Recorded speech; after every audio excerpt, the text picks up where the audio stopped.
哇，这个好大！今天带你们看一下我们家的一座宝藏后山。为什么是一座宝藏山呢？因为山上全部都是板栗树。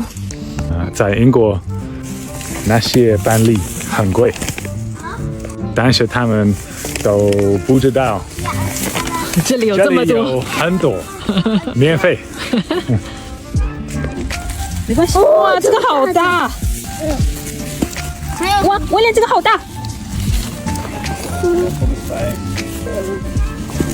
哇，好大！对，太棒了！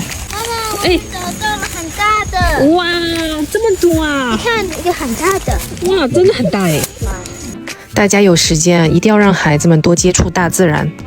大自然中好像有一种神秘的力量，你待上个半天就能明显感觉到自己开心了很多。来看一下山顶的景色，